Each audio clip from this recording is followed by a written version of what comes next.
Hey y'all, Matt, Massa Beers. We're here.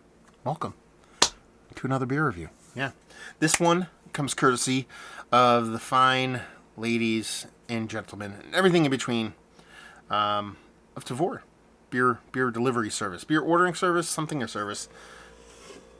That's what we got. Let's rotate it so you see it. This is Mikkeller. It's Mikkeller. It's not Mikkeller. A Beer Greek s'more shake. Yeah, this is a oatmeal stout made with vegan marshmallow, graham cracker, vanilla, and natural flavors added. Beer Greek breakfast is like one of the OG kind of like sought after beers. You know, like in the early days of beer, kind of. What's the word I'm looking for? Beer stardom? I don't know. Anyway, and I'm kind of bummed to say there's coffee in here because I think that was the Beer Geek breakfast. Like that's what made it breakfast, right? The coffee.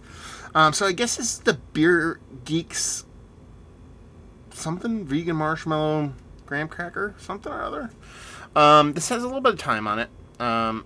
We're about 3/4 of a year. It's born on 7/22/21. It says once more time on the bottom, as y'all can read there, if you can. And still got to work in this lighting situation, get it fixed for y'all. But not really going to put too much effort into this studio because I'm moving into the old she shed. But we're going to review this. So yeah, I've always dig Mikkeller's kind of label, stuff like that, shape, design.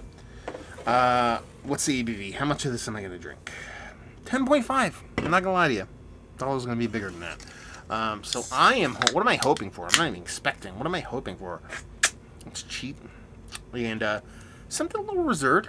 You know, I don't mind me a little pastry Johns from time to time, but when they can be kind of, they can have that sweetness, but also have a bit of balance to them, or not be cloyingly sweet.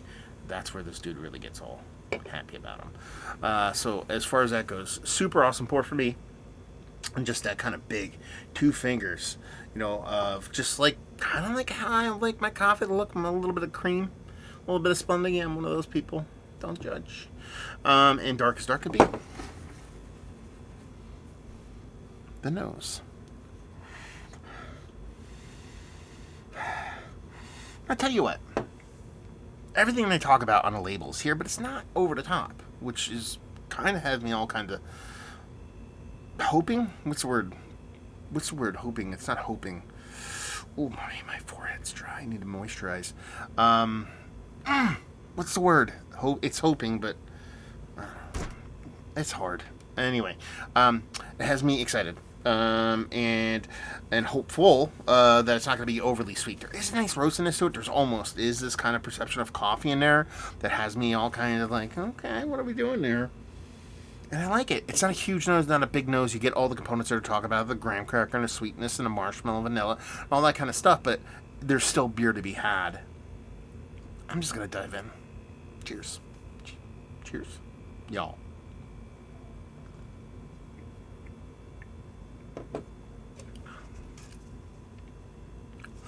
Okay. It's really roasty. I don't know if time has done this a little bit of service, because it almost needs to be a little bit more kind of pastry to kind of hold up to that big roasty component. I dig it. I'm not going to lie to you. Mouth feels really nice. It's definitely an oatmeal stout. That's what you'd expect.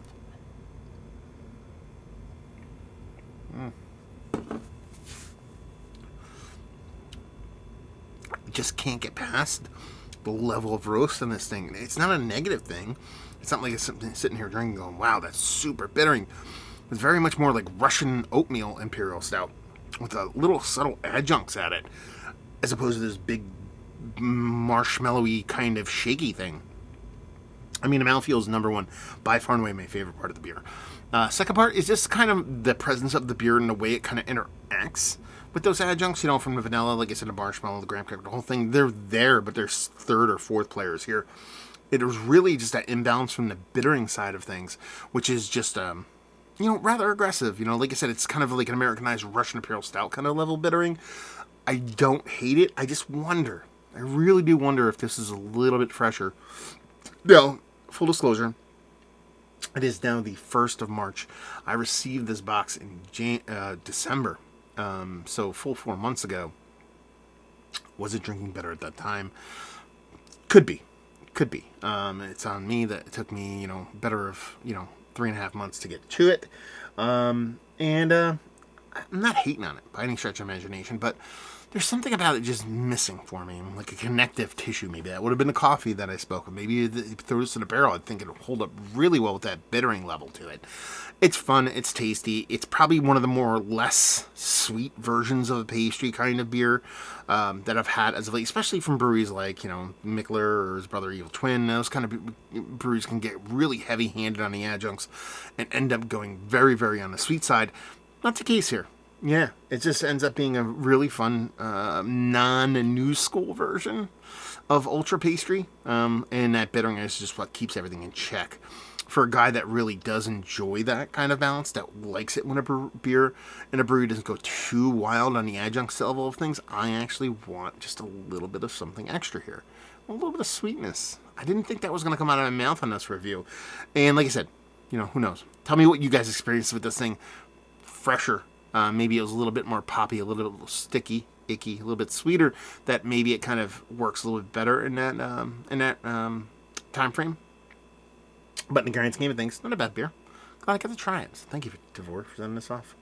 So yeah, it's not Mount Rushmore level stuff, but not the worst by any stretch of the imagination. Fun little beer that, like I just said, glad I got to enjoy. And you guys, just let me know what's your thoughts on the old Mikkeller San Diego, the SD versus all the other Mikkellers in the world. Have you had this beer? Did you have it fresh? Did you have it recently? Let me know, because that's the stuff I want to know. So there you go. Hopefully you guys enjoyed the review. Hope to see you next time. Cheers, y'all.